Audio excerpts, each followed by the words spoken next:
Imagine knowing exactly what your students are learning and exactly which steps you need to take next. Join us in Down with the Reading Quiz to craft meaningful and productive formative assessments that move away from gotcha moments of basic recall and toward assessing what your students actually can do. In this 30-minute free masterclass, we'll share 3 powerful assessment keys that work for any novel at any time of the year. Head to shop.bravenewteaching.com/masterclass to sign up, and we'll also send you a free workbook to keep track of all your notes. Once again, that's shop.bravenewteaching.com/masterclass to nail formative assessments forever. Hey, Amanda. Hey, Marie. What are you up to later? Want to join me for happy hour? I'm all in. And guess what's amazing? Our listeners and friends of the podcast can also join us because Brave New Teaching Happy Hour has officially launched. Cheers! Cheers, everyone. We are officially hanging out a little bit longer after school with an extended, extra private podcast feed just for you. Yes. Members of Happy Hour get extra 15 minutes of the podcast, give or take, because you know us, we run a little bit long. It's just kind of how we are. But if you would like to get in on this Happy Hour action, please join us. It is only $5 a month. Head to curriculumrehab.com/happy hour and get yourself signed up, because when you're there, Amanda, tell our friends what we do every month for our Happy Hour members. I think my favorite part is coming up with a new free resource for our listeners every month. And then we pretty much break down that resource and how to use it. We also like to have guests on to do extended episodes and even Q&A that's just for you about that resource. It's really exclusive and super private just for you. So if you are like us and you like hanging out, you like chit-chatting about all things that are teaching, teacher life, and everything under that umbrella, join us for happy hour and we will see you there. Bye. Bye. Well, hello and welcome back to Brave New Teaching, friends. We have another Shakespeare episode, but before you go, oh my gosh, it's another Shakespeare episode. Just wait. It is another Shakespeare episode that will 100% something you could do tomorrow if you're in a Shakespeare unit, or if you are going to start something with Shakespeare, or if you want to try with a new strategy, teaching some sort of literary analysis techniques. We have things for you to make them engaging, rigorous, and like fun, which is also engaging, but also fun. Right? Amanda's nodding along, but I should say, hi, Amanda. Well, hello. And yes, that's exactly what we're trying to do here is bring the hard work, but also bring the fun part and the bumpers to help make that hard work something that kids can actually do and something that you can navigate as well. Because sometimes we think about doing hard things and it makes our teacher brains hurt. We don't want your brain to hurt, only if it's a good way. Well, and because Shakespeare is something that we talk about often, especially when we're getting ready to launch a festival, which we are right now in real time in just a couple of weeks. We have our second festival for Shakespeare teachers everywhere. It will become available very, very soon. And so it's something we're talking about a lot. And a lot of the feedback that we get back is yeah, Shakespeare's just too much. It's just too much. And when I think about doing it, it's just too hard. And then I don't want to. And so we totally get that. We've been there. And that's why we get so excited about the things that we're excited about, specifically talking about Shakespeare's plays and sonnets. We've found ways to make it fun and to use Shakespeare, when we're not even teaching a whole play, doing something completely different, but you can bring in works because it helps illuminate different types of analysis and strategies. And that's what we're going to talk about today. Yeah. And to be honest, if you don't teach Shakespeare, insert challenging text here. It doesn't have to be Shakespeare, right? These are so much of what Marie and I do is strategy based and not content based, as you know, right? So we're not going to be walking through today a lesson idea that's specific to one act, one scene, one play. That's not what's coming. What we're bringing you today is going to be the ways in which we tackle multiple interpretations of the Bard, his plays, individual scenes. And you all know if you're teaching any type of novel or any type of text that's been adapted multiple times, there's no reason that this episode couldn't also be applied to other things. Like Marie said, we're really excited about this Shakespeare Festival. We hope that you'll be joining us. But at the same time, if you're not in Shakespeare, listen in and see if some of these tips are helpful for you in examining multiple interpretations of a work. So yeah, like Amanda said, this can be applied to virtually any text that's got multiple interpretations or could have multiple interpretations. What we're talking about lends itself really nicely to Shakespeare because Shakespeare is classical. It has been adapted so many times in so many ways and in so many languages that there's almost too much out there. So that's what we're going to be talking about today. We've got a couple of full plays that we could show, a couple of multiple interpretations. That's what I'm trying to say. And then we've got like a good smattering of scenes. And we'll just explain how we use them or how we would and could use those multiple interpretations. Since I am rambling, I think it's time to cue the music. Let's do it.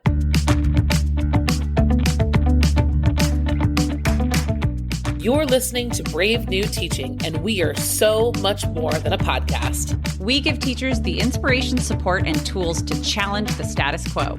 I'm Amanda, and I'm a former English teacher from Illinois. And I'm Marie, and I'm a teacher from Southern California. Join us at bravenewteaching.com to find out more about our courses, festivals, and get every episode's show notes. We're so glad you're here. Enjoy the show.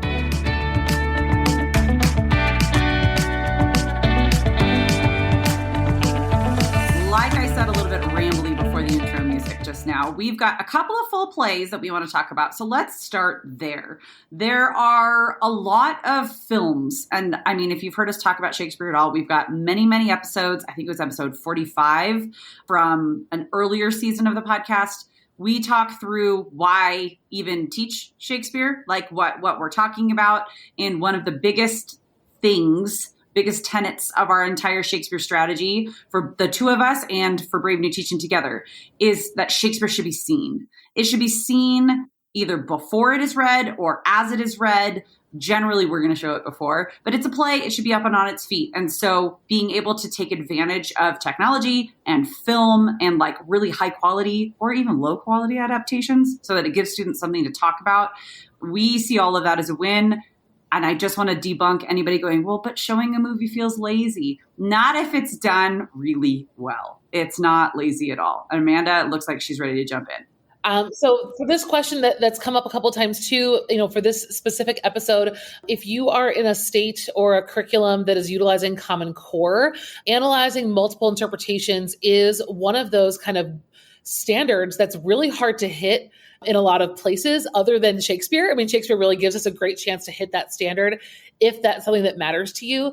For those of you who are, paying attention and want to know, it's the reading literature standard for 11-12, and it's number 7. Analyze multiple interpretations of a story, drama, or poem, evaluating how each version interprets the source text. And it does say to include one play, at least by Shakespeare, and one by an American dramatist. But standards aside, right? Standards are, some of us are functioning perfectly fine without Common Core telling us what to do.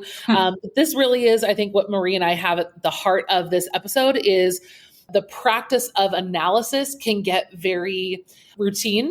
The way that, students are asked to read something and analyze it, This is a crazy fun layer to add to that skill building of analysis is to visually, right? A play calls for this, to visually look at multiple interpretations. And it's just a great way to shift the way that you've been teaching analysis all year long, because you've probably been in novels, you've probably been in nonfiction, and now we're in this play. So let's bring this visual interpretation to light, because these skills transfer back, of course, onto the page, and we can kind of move kids back and forth. And this is a really powerful opportunity to take advantage of. Absolutely. Let's talk about how you teach Othello and what film version you use for the full entire story of Othello. Yeah. So with Othello, I can give a brief also reminder to those of you who are joining us. When I taught Othello, this was not to AP students. Okay. Like I know I talk about AP, here and there. It was kind of later in my career though, that I started doing AP. When I taught Othello, I was teaching newly exited ESL students. And so my students, this was their first experience in an English class and definitely their first experience with Shakespeare.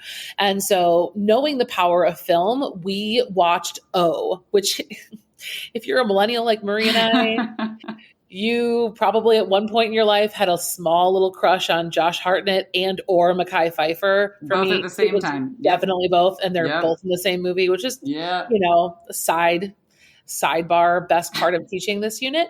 But O, if you're not familiar with the movie, it's just the letter O, is a modern, of course it was like the 90s, so it doesn't even feel modern anymore, but is a modern interpretation of the play wherein the characters are actually at this exclusive private school. It's a basketball team where all the kind of vendettas are formed and all the rivalries. Julia Stiles plays Desdemona. So it's a really great student engaging piece. It's definitely something that I will share with you a parent permission slip for. Absolutely. Yes.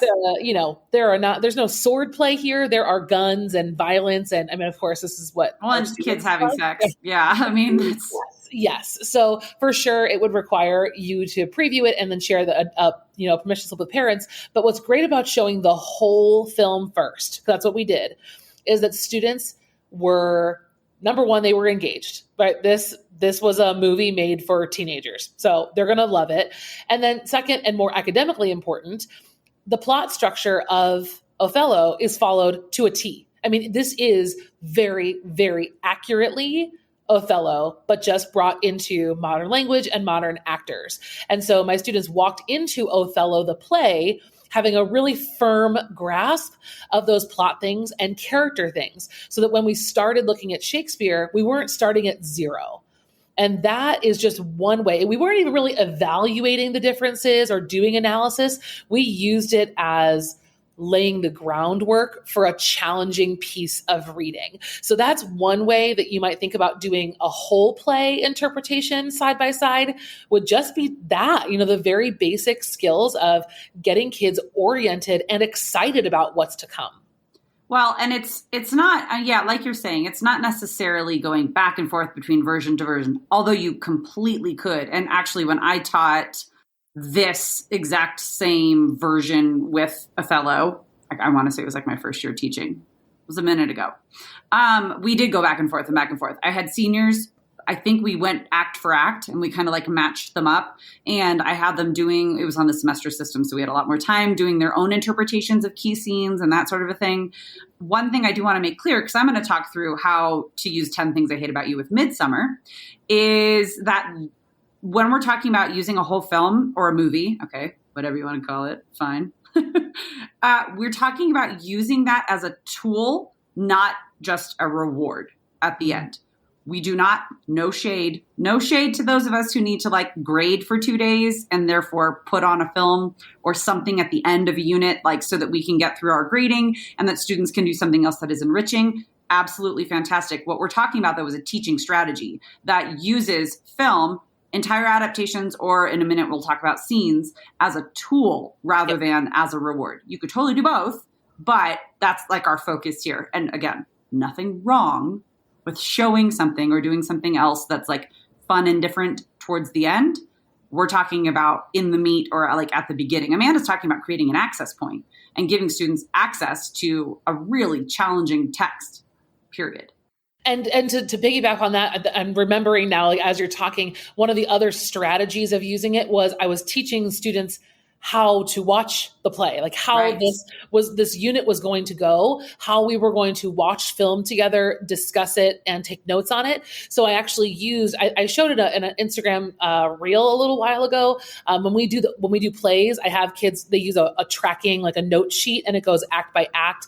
And then they look at character development and then a handful of other things.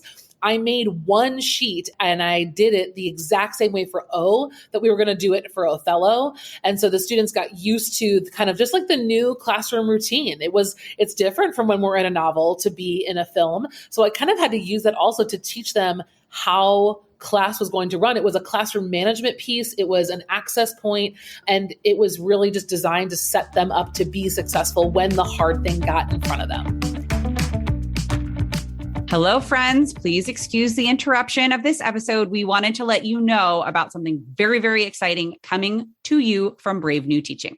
Psh, psh. This is fireworks and confetti. Do you hear it? We are so freaking pumped to bring you the Shakespeare Teacher Festival again. Round 2, we are bringing to you an entirely new modern take on Shakespeare in the classroom. So if you joined us last year, that's awesome. But this year, everything is brand new. Absolutely. Last year was Basics with the Bard, and this year's Shakespeare Teacher Festival is Shakespeare in the Modern Classroom with your modern students and exactly how to frame that, what we do. We're going to dive into some specific plays, a little bit deeper of a look at some of the most commonly taught plays, Romeo and Juliet. Let's frame that differently. And we can't wait to get started. So make sure that you head to the show notes or just go to bravenewteaching.com to get yourself registered. Make sure you bring in a couple of friends with you. It's going to be a good time. All right, let's get back into the show. Okay, Midsummer. That's what I was going to talk about. I just got distracted in how cool that sounds and how much I want to teach Othello again, but I need to stay on track. That's so good. I know. Midsummer is actually one of the plays that I'm going to talk about in its entirety in the festival that we have that is upcoming that I talked about in our intro. And A Midsummer Night's Dream. Speaking of Julia Stiles, the modern remake of A Midsummer Night's Dream. No, don't you mean Shrew, Marie? Yeah, I wrote down I'm like saying it. I'm like double checking my brain. I'm like, I've never taught Shrew. She's shaking her head, and I'm like, oh, is something happening behind Amanda? And I'm looking at my notes going, no, that's not right. Okay, so listen. 10 things in Shrew are 10 things I hate about you. Well, but I'm also, no, I'm not. Oh, Marie, I'm trying to say Taming of the Shrew. Still 10 things I hate about you. Still Julia Stiles. But you got your Shakespeare mixed up. But I wrote it wrong. Okay. So let's start that over, shall we, listeners? When I teach The Taming of the Shrew by William Shakespeare, it pairs very nicely with 10 Things I Hate About You, which just so happens to also have one of the loves of my life, Heath Ledger, in it. So it's a very Julia Stiles, early 2000s, late 90s heavy episode here today. Okay? That's where we're at.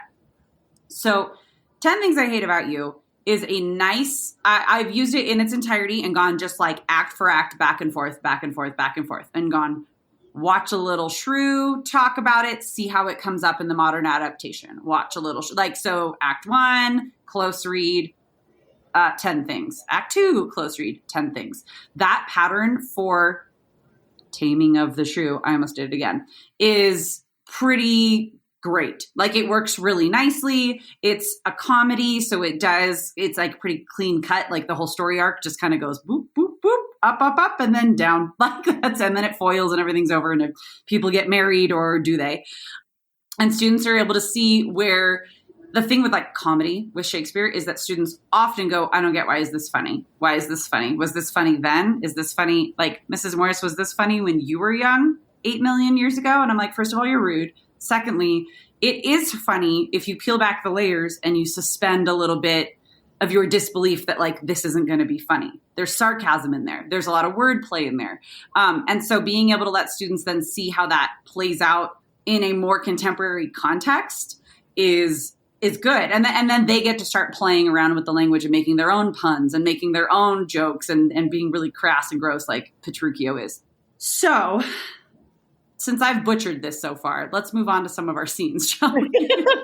No, you have not butchered it. And I think that this is just, like you said earlier, a couple of things, right? The goal of using multiple interpretations is a strategic decision on your part. Yes. Right. Whether you're using that as kind of like Marie is describing as a mirror, right? You're kind of mirroring them, act by act, scene by scene, close read by close read, whatever you're doing. That's an intentional strategy, and that you're going to carry it all the way through because that's a focal point for you. This might not be a unit long focal point for you in terms of analysis, because my example was more kind of setting the foundation comprehension wise. But when we're talking about what Marie's version is, a more elevated version of using multiple interpretations across the whole play. What we want to share with you also is that you don't have to do the entire adaptation for the entire play. Absolutely. We can also do this in a scene by scene basis, and just where that particular scene would be useful to you in terms of the skills that you're focusing on. So I can start really quick with that. And that would be, there's a couple of them. But I'd say for me, one of the scenes that I really like to focus in on tone in Macbeth is the dagger scene.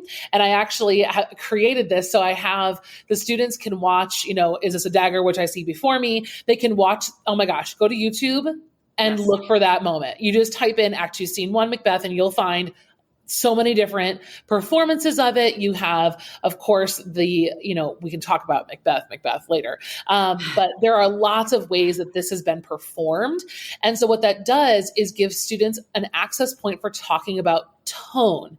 How does Macbeth address the dagger in different ways? So that's really when we go scene by scene, we can also narrow down a skill focus. And that's one of the reasons I like using scenes. Do you have another favorite one, Marie? Well, yeah, I have actually two more from Macbeth before we move on. The first one that I use is in my intro. And I've talked about this before. I talked about this in our episode where I talked through my Hamlet and Macbeth, our Monsters Born or Made unit, which I'm knee deep in right now, and they're eating it up, and I love it.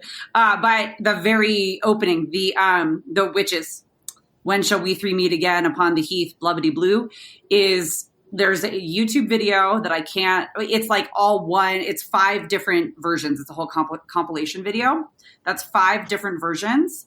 And it's so good for tone and mood. And you just take the whole entire close read and you go through the whole, kids, we read through it. We watch all 5 episodes taking notes on the different ones.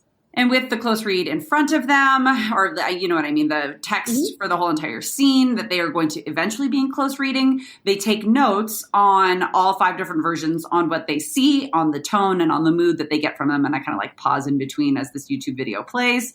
And then at the end, they've got a great way to evaluate tone and mood based on all of the different words. And there are 5 very different versions. And then the banquet scene is actually my actual favorite, ever. It's just so good.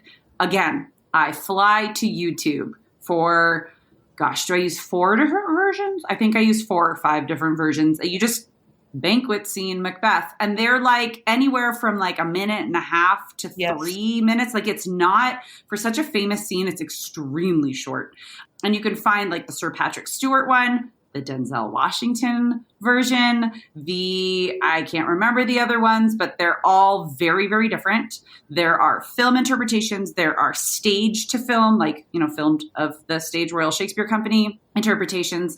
And it allows students to really when we did it just this past week, we got into character analysis and how the character was being played and what was driving the character. So that's a great way to get back to something that students don't really directly do. At least in my class, I kind of we tack on character analysis as a given, but it's a really good, just dig into that.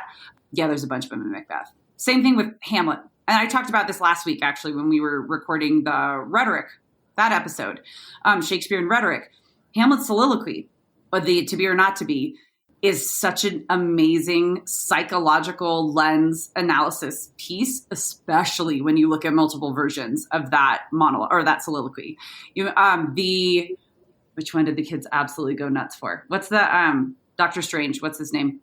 You know who I'm talking about? Yes. I can't say his long name right now. But you know who I'm talking about? Yeah, yes. Oh, yeah. Okay, so that one with Kenneth Branagh paired up with Keanu Reeves in a blockbuster video. Oh my God. Keanu Reeves. We're not going to talk about Keanu today. And no, not Keanu Reeves. I am just a mess. Ethan Hawke. Okay, I was going to say, no, I've never seen it, so. Yeah, you're no, that one doesn't exist. Sorry, listeners. I don't know what's wrong with me. Ethan Hawke in a blockbuster video with action movies playing in the background, and he spikes the camera, and sometimes it's voiceover, and sometimes he's talking out loud, and it's really, it's a spectacle to behold, is really what it is. And so letting students see those interpretations right up next to each other, and they take notes, and it's very, very, very useful as a tool for analysis. Well, so let's talk through that. We've got a few more examples. Maybe we'll use our final examples. Maybe we'll use the balcony scene for this part here, and then we'll wrap things up. I think our listeners, when I talk to people, a lot of them are saying, okay, I hear you, but how? What does that actual lesson plan look like start to finish? So, for me, if we talk about the balcony scene, right, if we want to look at multiple interpretations, right, anybody can go to YouTube and find them. So once you've found them, for me, I would treat an interpretation lesson very similarly to how I teach a close reading lesson, because hint, hint, this is a close reading lesson. This is what it is. Well, and before Amanda dives into this, FYI, for those of you who have the 2021 Shakespeare Teacher Festival, this Romeo and Juliet balcony scene is one of the bonus materials. Like a Romeo and Juliet compare and contrast versions is one of the bonus materials in that festival. Okay, go, friend. Yeah, no, that's not, so I was just going to say, when you're planning your lesson, when I plan a close read, I first have to narrow down the text, right? So the balcony scene is actually a little bit tricky because it's very long. There's a lot of text in this scene. And so for me, with my kind of task for myself is always, okay, well, which part matters? Which piece of this scene is going to be the most useful for students to use when they're talking about the essential question or the themes that we are really focusing on in the unit. So the first step is really narrowing down the scene, because I don't necessarily want them to have the whole thing always. And I'm working usually with 50-minute class periods. So for a 50-minute class period, you can't watch 3 versions of a 10-minute scene and actually have any time to do any cognitive work. So for me, it's really first, narrow it down. Second is decide on what is that skill or literary craft piece that you want, the thread. What are they going to look at across all 3, across 2? Is it going to be characterization? Is it tone and mood? Is it a lens analysis, like Marie said that you're doing? Really narrowing that part down. As fun as it sounds to go find a bunch of versions and watch them, that's a pretty useless lesson unless you've kind of done that other work first. So narrow it down, choose your skill, and then I would either read first, maybe do together. We're going to look at the original. We're going to look at where the text started. And then, kind of take notes on those skills, right? Here's where I noticed this. Here's where I noticed this. Have a first draft annotation done. And then I would launch into the other versions and start kind of adding to that same document with different notes and things like that, focusing on the skill. So for me, that's in broad strokes what that lesson looks like. And then of course it ends, I have to end that same day, not wait till the next day, because everything gets erased in a child's brain overnight. Before kids leave or exit ticket, they have to commit to paper some kind of analysis, right? Some kind of written product based on what they've seen that day. So again, broad strokes, but Marie, I know you have some more specifics to this exact scene, so I'll let you take it from here. Well, and again, this is a great character analysis piece, and it's a great relationship analysis moment to look at between 2 characters and their decision making, and depending on what themes you're looking at, depending on essential questions and all of that. Romeo and Juliet is most often taught in 9th grade, maybe 8th grade. So we're talking about pretty novice skill sets when we're looking at really deep analysis. So character is a great place to be. Psychological, maybe, but just decision making and that sort of thing. Looking at different versions of the balcony scene brings students into just even comprehending what's going on in this moment and being able to make connections to themselves and to the world around them and to other texts. So like Amanda said, yes, it's narrow it down, because something like the banquet scene from Macbeth, don't need to narrow it down. It's right there for you. It's very, very short. You maybe would take off pieces, but it's pretty little. The balcony scene from Romeo and Juliet is going to be a lot longer. So truncate.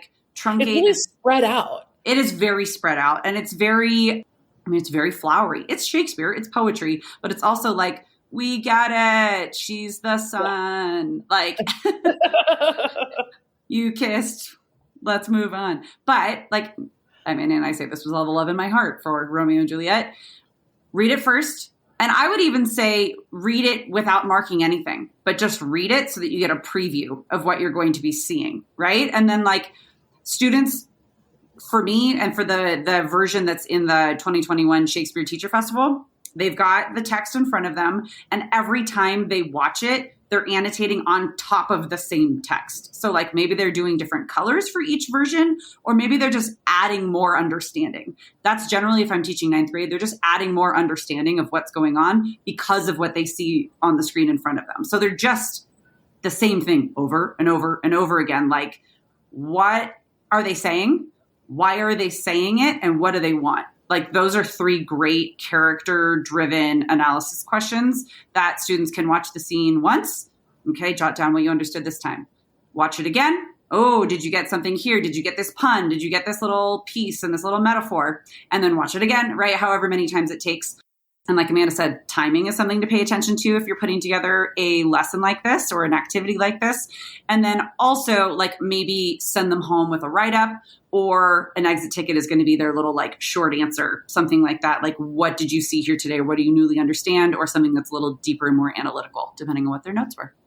And when we move into maybe more like the 11th, 12th grade versions of this, that's when I think the questions move from what did you see? What's going on? Did you interpret, did you get this pun this time? They move into why did the director make this decision here and not this decision? Why is this setting or is this casting particularly interesting compared to this other one?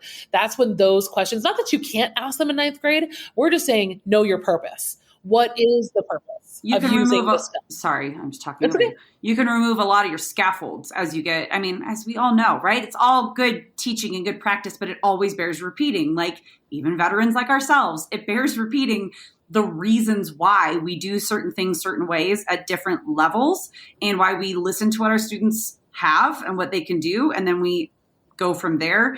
It's because if you have all the scaffolding in place, the easiest thing to do is just to take it off. Like, make it harder. That's it. And that's, I think we really kind of, when we're on this podcast and even in social media, I think that it can feel really overwhelming when you hear new ideas because you feel compelled. I always felt compelled to try all the things and do all the things. But when I taught myself and I learned that when I knew what I wanted and I knew what the goals for the unit were, what my essential question was, what my focal points were, it was easier for me to decide this is a cool idea for later, or this is something that I want to use now, because I knew what would serve my purpose. Because you do need to do that. You are in the age of information overload, teachers, and we're not trying to add to that, not at all. What we're trying to do is help you when you're finding that you're in a position where you're looking to either address that standard, or you're looking to aid comprehension, or you're looking to deepen analysis. There are 2 different paths. There are more than 2 paths. There are so many different paths that this strategy, I guess we could call it, can take you. So take whatever direction from this episode is helpful to the study of your play or the study of your novel. If a lot of classic novels also have a variety of interpretations, like we said at the beginning of the episode. So take it, run with it, and please report back. Yes, absolutely. Yeah, Amanda and I look at a lot of things like Shakespeare with a problem-solution format, right? Problem, kids can't understand it. It's very, very hard to get into. Okay, solution, let's let them see it in a few different ways, and then they'll understand it. Okay, another problem, students might understand it, but they do not give a crap. Well, then let's make it a little bit more contemporary and engaging and relevant with, like last week's episode, we were talking about rhetoric. Here, we're talking about seeing it in contemporary context. We've got a bunch of different ideas. So that problem solution format really does help with our brains. And we have a feeling that if you are a listener of the 2 of us, you probably have a similar sensibility. So yeah, like Amanda said, we're not saying take our word as gospel. However, take what works.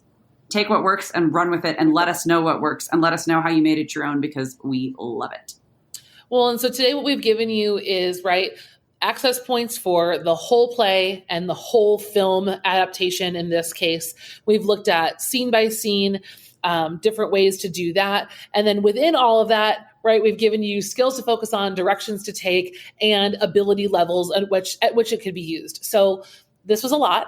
Yes. We have a lot more to share in the Shakespeare Teacher Festival. We would encourage you, if you enjoy the podcast, we would a love for you to attend the festival because it's really going to add so much value to your experience as an English teacher. Again, if you are in a play, cool. If you have Shakespeare in your year, cool. But if you don't, I promise you, just like our Dystopia Festival, you're going to walk away from the festival with more strategies than you walk away with Shakespeare. We want to narrow our focus for teaching purposes, but for you as a teacher and an experienced educator, you will definitely walk away from this festival with way more than just teaching Shakespeare. Absolutely. We try to go strategy first, and then resource and stuff is kind of the bonus, and like it's the stuff that makes it all make sense. So, like Amanda said, this was a lot. So, hopefully you've paused and taken down notes, and you can rewind as many times as you want or need to. And again, sorry about that whole Midsummer Taming mix-up. I don't know. I really can't explain that other than it's been a long year. It's February. It's fine. It's fine. All right, friends. We would love to connect with you on Instagram or even over email. Let us know how things are going with you. We don't always get to email back immediately because, full-time teaching keeps me pretty busy. But we do see all of it and we get back as soon as we can. So make sure that you are staying in contact with us and share this episode with somebody that you think might benefit from us. And we hope to see you in the festival. Thank you so much for listening, friends. We will see you next time. Bye-bye. Thanks again for listening to Brave New Teaching. We'd love to keep the conversation going over on Instagram. And while you're there, check out the links in our bio for the most up-to-date events going on in the Brave New Teaching community. Thanks for being here and have a great week at school.